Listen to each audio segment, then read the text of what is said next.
Some of you may or may not know that there were some power outages over the past couple of weeks, over the year actually. And I came out and I made a statement that I fully support our electrical department, all our city employees.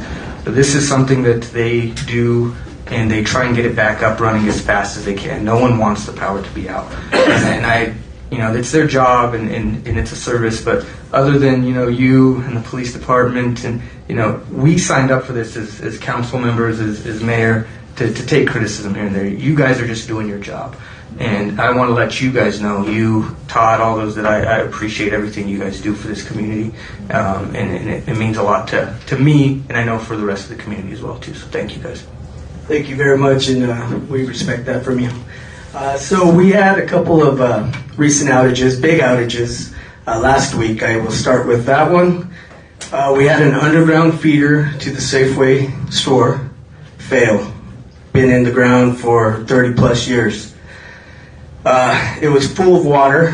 It had a violent fail. So it actually took our tiebreaker back. And this tiebreaker is what protects our power transformer, which takes it from 69,000 volts to 13,000 volts.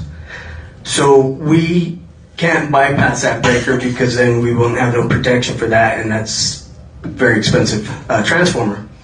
So what we decided to do is start splitting the load. So we took roughly 1,200 customers from the west side, and we transferred them to the Gardner sub, which is by our compactor, the substation we have there.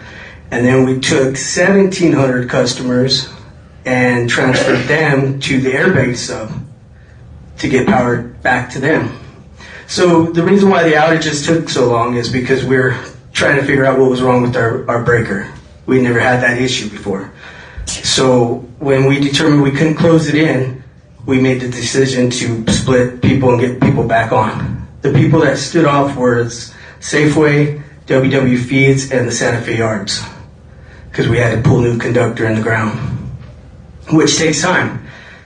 We had to have the water department come once we de-energized the line. They had to drain the underground vaults. They were full of water. So then we had to hoist somebody down, cut the lines, pull the old stuff out, pull new stuff in, which takes time. So we got them back on, we got everybody back on. Some of the outages that people are seeing on the east side of town is because we're on, some of the east side of town's on the airbase, which is further out, which we're more likely is more wind, more birds. So anything that they see out there, town's gonna see it. So when you see your lights flicker but stay on, it's somebody is without power. It may come back on for you, but somebody else may be without power. So those are a lot of our indicators, our fuses that blow, and we depend on that. So recently we haven't had some of them operate the way they're supposed to, because they've been on the line for 30, 40 years. Some of them were overfused, which, the system's changed, upgraded, happened. We don't know what occurred. I mean, it's way before our time. But we're there to fix the problem. Sometimes you see the lights flicker 3 times. That's because our breakers are designed to take 3 hits before they lock out. Sometimes they lock out, sometimes they don't. On an occasion, if they lock out and the town's out, we have to ride the line, find the problem. Sometimes you see the lights coming on and off, and I understand that's frustrating, but that's how we isolate different areas of the town, try to close it back in. If it doesn't hold, we go to another switch, open it up, and try to do it like that until we pinpoint where the outage is. So I understand the frustration of people, the on and off, but when our indicators on the line don't operate, that's the next step we have to take to get the problem fixed. So we have roughly 6 miles of transmission line, 40 miles of distribution line, and when I mean 40 miles, that means up and down alleys, and about 6 miles of underground. We have 8 guys that have to ride that, to have to take care of that. So it takes time. There's always going to be outages. I can't stop that. That's just something that happens. That's why we have the crew we have. We have linemen. There's outages all over the nation. You watch your commercials and people are trying to sell you generators for outages. So we're not the only ones that have these outages. I know linemen all over the state. I'm friends with them on social media. I see they're working a lot. It's just times have changed. Some of the stuff on the line is old, so we're trying to replace it. I mean, take a water heater at your house. Everybody gets a new water heater, they're good for 10 years. You put the date on it, but do you change it when it reaches 10 years, or do you wait till there's water all over your basement? I'm guilty of it, and it's like you don't just go change something because it's expensive. I've ordered 10 transformers. It's taken 15 months to get here. That was before the Florida storm. I might not get those for a lot longer because we're small. So they're taking somebody that ordered 1,000 of them. If they need my 10, they're probably going to go that route. So we're dealing with, it's taking time to get some of this stuff here. We have a warehouse with some of this stuff stocked. We're able to split the loads. We have three substations. So we're fortunate to have those things, but it takes time. These guys, they have a couple of the guys I work with, they just have babies. Everybody has parents, they have grandparents, they have people with medical conditions that when the power's out, they know that we need to get the power back on. But we have to take our steps that are safe, because if something happens to one of these guys, it's going to be a lot longer of an outage, to investigate. We have to take the steps for safety because they're dealing with high voltage, 13,000 volts, 7,000 volts. And it's violent. It's violent if you don't do the safety on it. So we do tailgates. We make sure everybody's on the right page. If somebody doesn't understand, they could stop the whole operation until everybody's on the right page. So we're trying, and I just ask the public to bear with us and have patience. We're dealing with an old structure. We're trying to get it fixed and get power back to the people. That's what we're here for. We don't deal with people's bills. We don't deal with rates. We don't deal with none of that. We deal with getting power back to the people. So if we could just get a little bit of respect, and thank you for what you said for the line crew. But like I said, they're working young.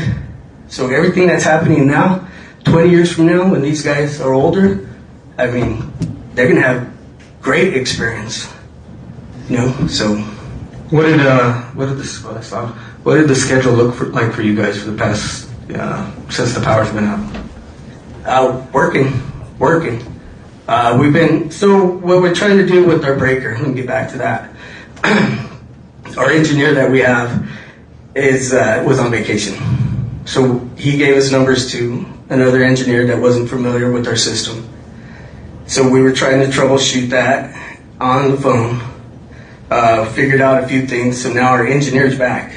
He should be in town. He's from Denver. He should be in town this week. So hopefully we're going to get that back to normal. And that's the substation by Safeway. So that's nothing's feeding out of that. Safeway, we're back feeding through the bus on that, but everything is fed to our other substations, which if we didn't have those, we'd have to probably get the mobile sub in, and it'd be a lot more work. And you said that we have an aging grid and system, but yeah, just to clarify, new stuff breaks too, right? Yeah, it doesn't last as long as the old stuff. I got some pictures here. This is coming out of our substation. We're going to deal with this issue tomorrow, but this has been in the late 60s, early 70s. There's an arrestor that blew up. So the guys have to make sure that all those lines are de-energized before they climb up in there. So it's a process. We're not clowning around. We're not, we're taking care of business, but it takes time. It's a dangerous situation. So. And then the last one for me, Chris, all the outages we've had this year, none of it was the same thing over and over. It's always a different thing that you guys have to figure out, right? Yeah. So we have transmission outages. The transmission goes out, the whole town's out, because that's what's coming into town. And then we have substation outages, which we could isolate and get the power back throughout the other substations. And then we have distribution outages, which is the power lines, the high voltage power lines that's in the alleys. And then we have secondary outages, which is the line from the transformer to the house.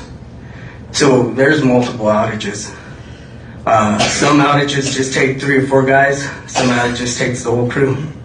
So we just want the public to know that we're out there taking care of business. If the power's out, we're out. If you hear an explosion, you see sparks, call it in because it helps us pinpoint where that outage is, and we can get to it faster. Do you have that number, Bill, that people call in? That number's manned 24 hours a day. It's 384-2611. Thank you for all you do, Chris. Does anyone else have any questions of Chris? I do. Oh, I'm sorry. You're talking I amongst just want to yourself. say thank you. I know that safety's got to be number one Yes, for our people. Thank you for all your hard work. we appreciate it. Like I said, as long as my guys go home to their families, that's the main part of the job. And then one more thing, some people are saying about surges.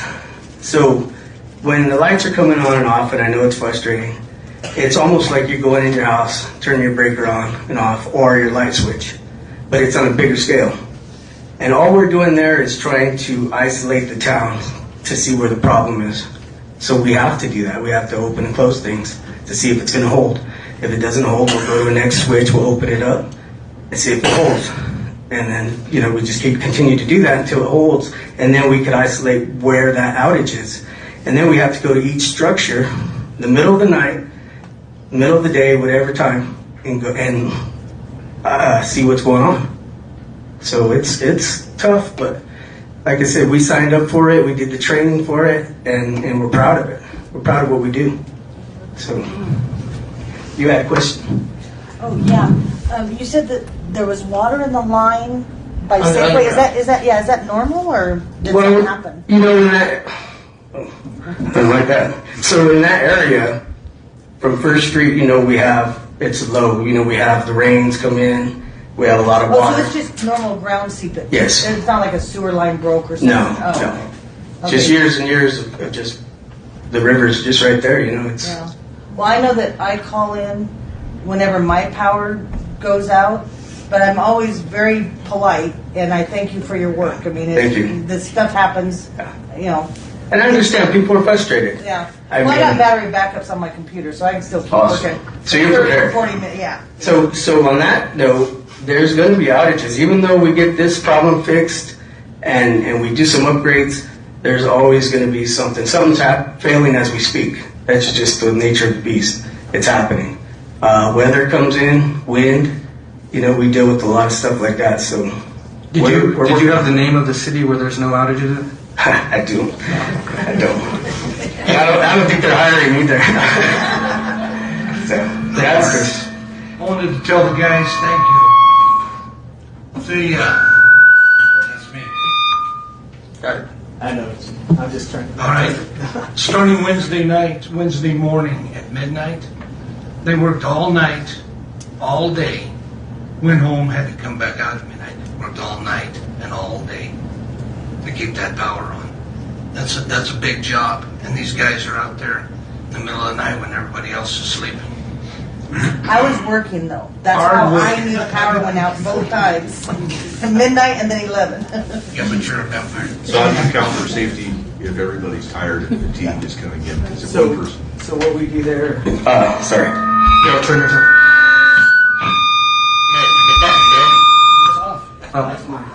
So what we do there is, we have the tailgate. We have sometimes longer tailgates. I'll send half the crew home, if we know we're going to work through the night. Tell them, okay, you come in at 6, we're going to send the rest of the crew home. We try to work it like that. And if it's just a few hours over, but everybody just works together. But if it's going to be a long outage, we split the crew. But like I said, there's 8 of us. That's including myself. That's taking care of this problem. When I first started, there was outages, but that was 18, 19 years ago. Social media wasn't blown up like it was.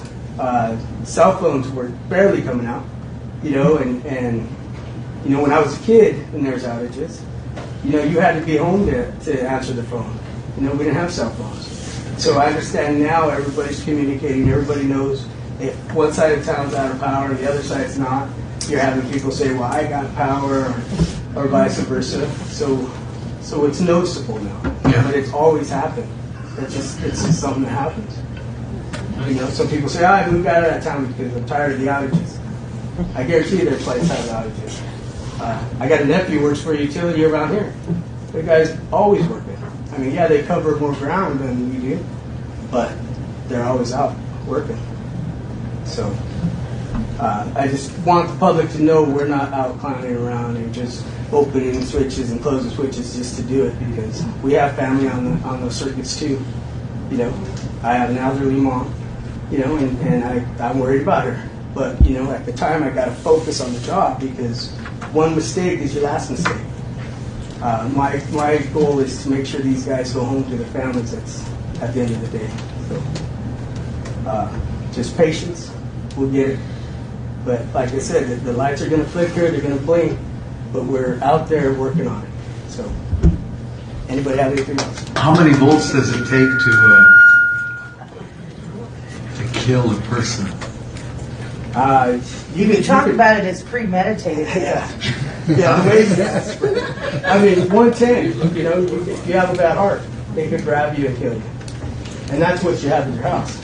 240, you know, people die with their dryer all the time. They go pull that big plug and they can't get it, so they go for another reach, and they go phase to phase, and that's what kills them. And they're usually touching the ground of the dryer.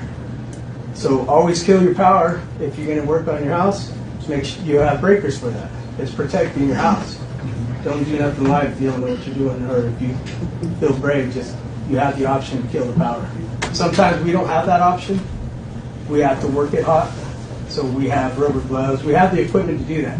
The majority of the time we're working it hot, and that's 7,000 volts.